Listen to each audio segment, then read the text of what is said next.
I need a scary anime series to review, so what you got for me, Crunchyroll? Puella Magi Madoka Magica has only the dub, eh? I suppose that'll do, since I'm a pure dub viewer, and it can't be that scary, can it? I mean, this is a magical girl series, and it seems harmless. Several hours later. Oh my dear golly goodness to gosh, boy.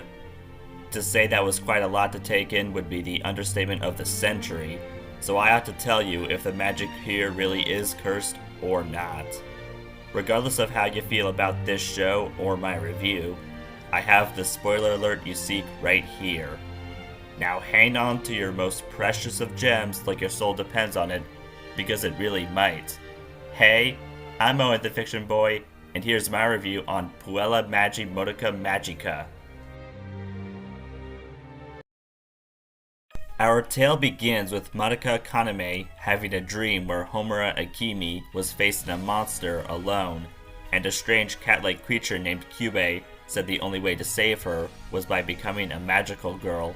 Yet there's more to this than meets the eye, as we'll see later on. In the meantime, Madoka had to go to school and met up with friends Sayaka Miki and Hitomi Shizuku.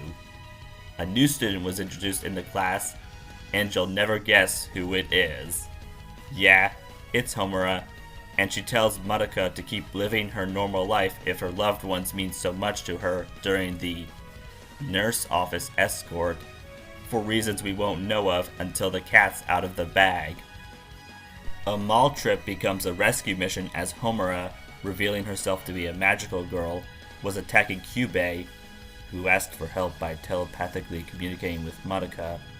And although she saved the creature with Sayaka assisting her despite having no clue what's going on, another magical girl named Mami Tomoe did all the rescuing in the end, but little did the girls realize Kyubey is no friendly feline.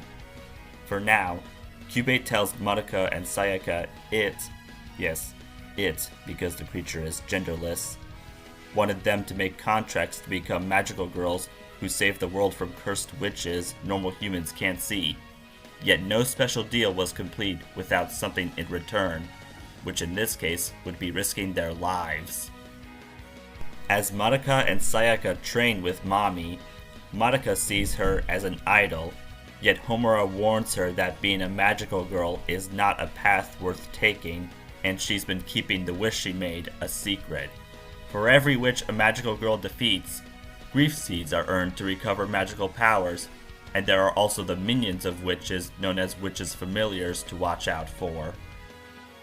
In addition, Mami told Madoka and Sayaka how she had no time to make a wish upon witnessing her parents dying, while we learned that wishes can be granted for other people, yet had to ponder if they're actually benefiting themselves or the person their wish is about.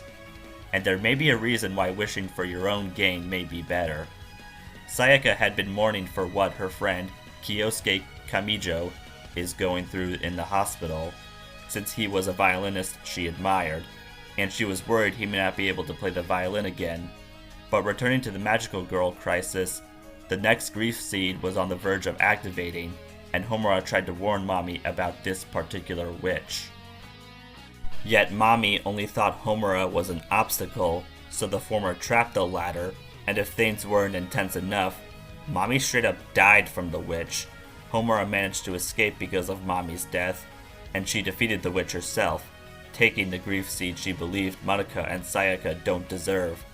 As Madoka was traumatized by Mami's death, Homura said the death of magical girls would only be seen as missing by normal people, and fearing Kyosuke might not last much longer, Sayaka contacts Kyubey, and the timing couldn't be better as Madoka noticed countless citizens, including Hitomi, have been brainwashed by a witch into committing mass suicide, and Sayaka saved Madoka, revealing herself to be the new magical girl to protect her home, which upsetted another magical girl, Kyoko Sakura.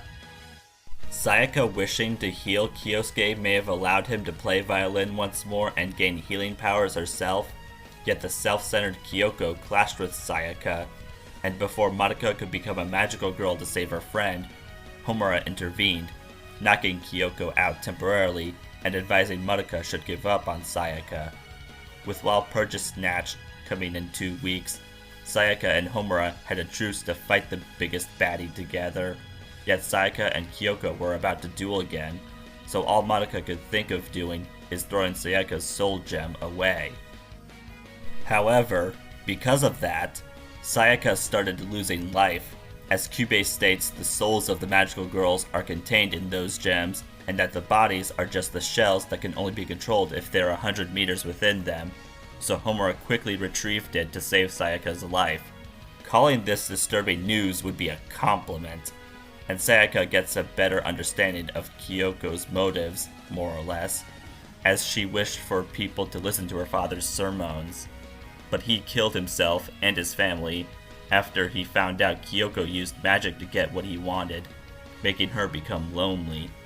Sayaka had been falling in love with Kyosuke, but so did Hitomi, so Hitomi gave Sayaka 1 day to confess her love to him, yet it wouldn't matter since she was feeling less human. That was becoming more true when she faced another witch alone, ignoring Kyoko's help, and she didn't take the grief seed like she's meant to. She wouldn't even take it when Homura offered it. Homura was about to murder Sayaka so Madoka wouldn't have to suffer, yet Kyoko stopped her from doing that, and just as Madoka was about to make a contract to be a magical girl so she can save Sayaka, Homura shot him, not wanting Madoka to sacrifice herself.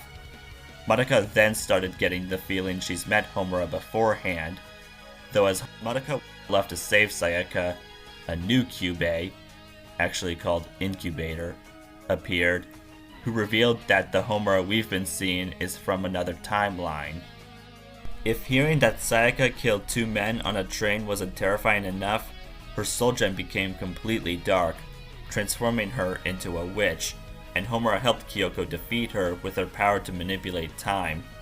We then hear the Incubator species are emotionless and don't understand human morals, upsetting Madoka, though Kyoko and Madoka tried using their words to make Sayaka human again, but since it didn't work, because why would it, Kyoko, sacrificing herself, had Homura get Madoka to safety, and now that Kyoko is also dead due to Sayaka's death, Kyubey, who knew Sayaka couldn't be saved, taunted Homura into knowing Madoka becoming a magical girl would be the only way for Wild Purchase Snatched to be stopped.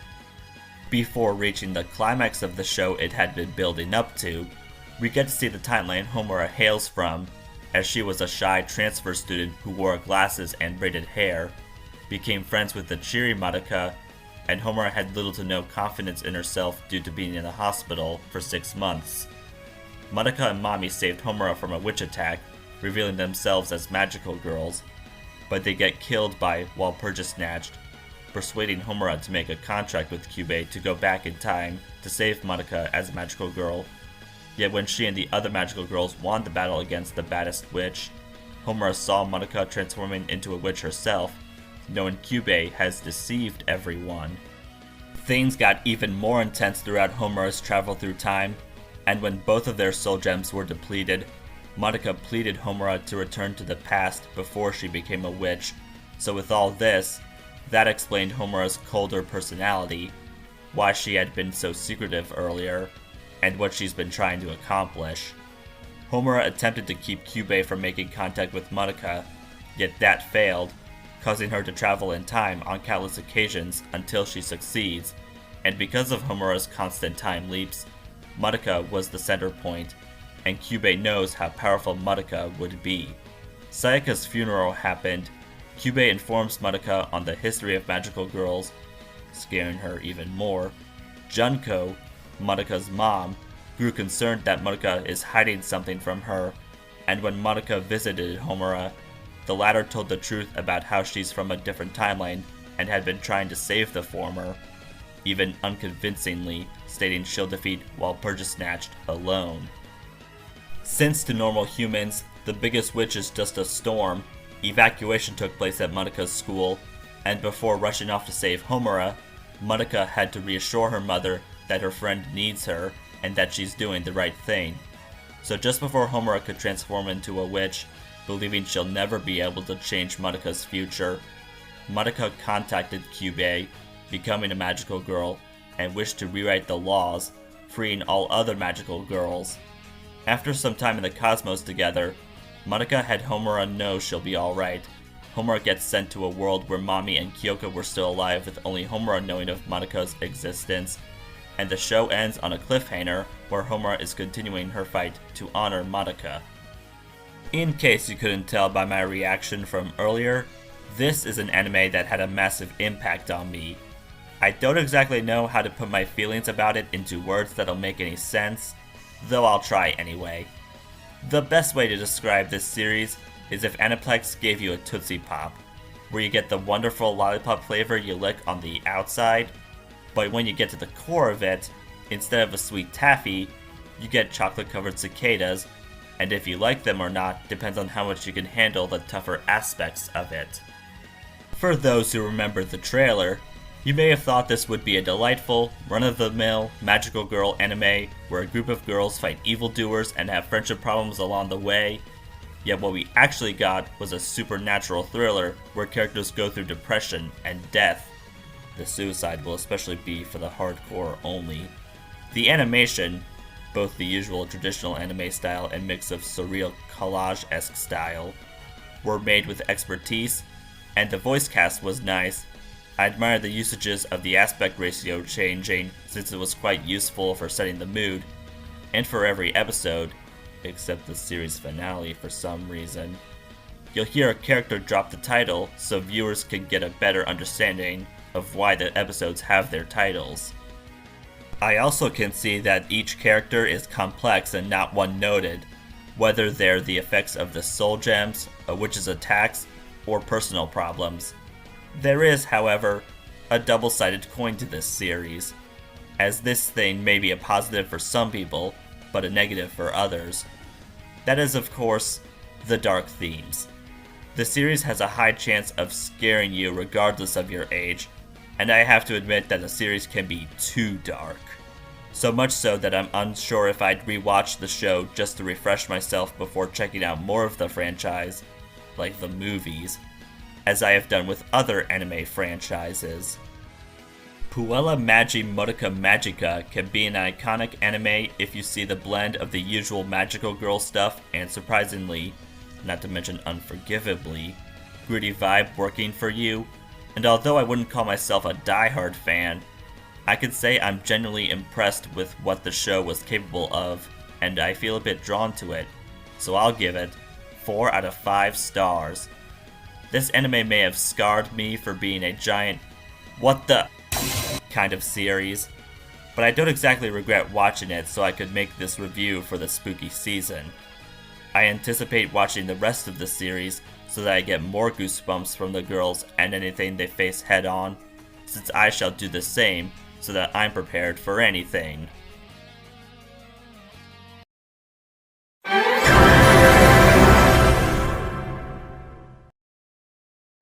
I may be done with spooking you this year, but please like, subscribe, share, and turn on notifications.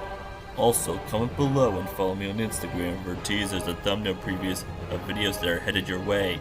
It's Halloween, so you still might have trouble sleeping tonight-o.